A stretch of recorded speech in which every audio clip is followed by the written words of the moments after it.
MacInnis, inducted into the Hockey Hall of Fame in the Players category.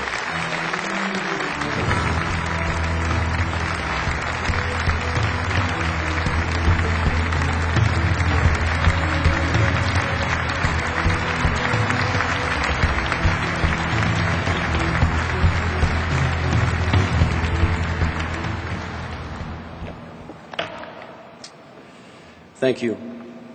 Before I begin, let me say, I do not claim to be the best judge of talent, but I cannot imagine being part of a greater induction class than the one I belong to with my fellow inductees. Jim Gregory, Scott Stevens, Ron Francis, and Mark Messier. Gentlemen, the privilege of entering the hall this evening is made all the more special with you as my classmates. Congratulations to all of you, and thank you for your contributions to our great game.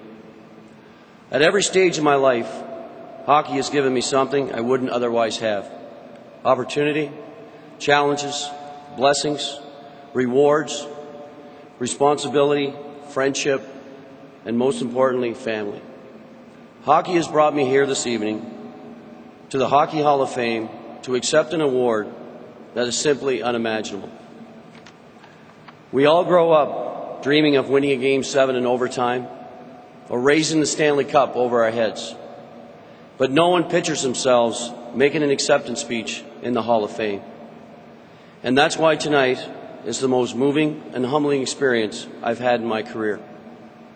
For that, I sincerely thank the selection committee, but above all, I thank this great game of ours. My career and my life have been influenced by countless coaches, teammates, family, and friends.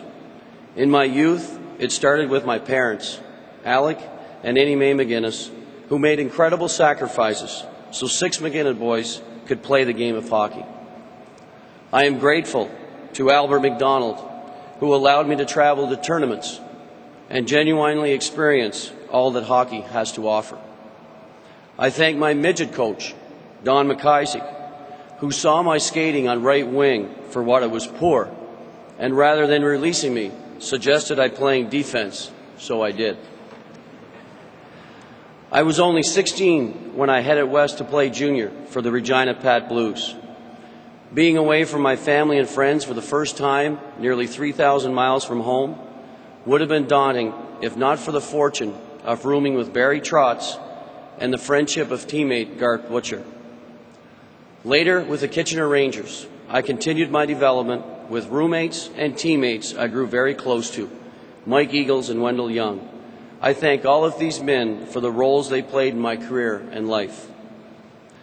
Thanks to good fate and my good friend Don Meehan, I was lucky to play for only 2 teams in my National Hockey League career, and I'm proud to say that both were and are first-class organizations, the Calgary Flames and the St. Louis Blues.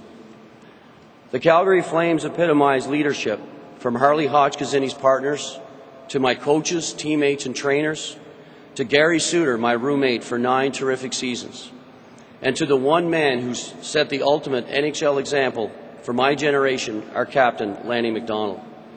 I will always recall my career in Calgary, where I won a Stanley Cup, with extreme fondness. In particular, I must thank 2 men for making it possible to play in the National Hockey League and wear the Flame sweater. Cliff Fletcher, who understood he would have to be patient with this young defenseman, and patient he was.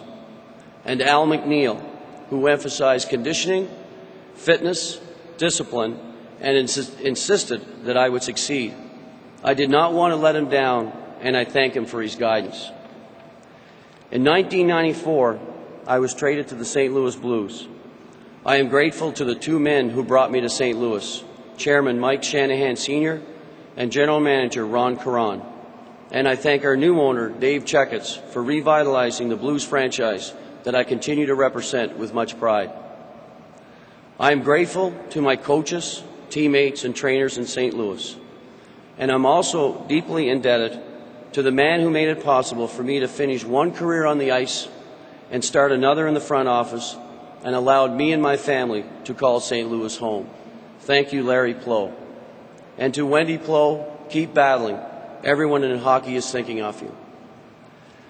The MacInnis family is big, caring, and always near, no matter how many miles separate us. My parents, brothers, and sisters were all instrumental in my arrival as a player in person, and their effect on me is profound and lasting. Above and beyond all, there are my children, Carson, Ryan, Lauren, and Riley, their mother, my wife, and best friend, Jackie.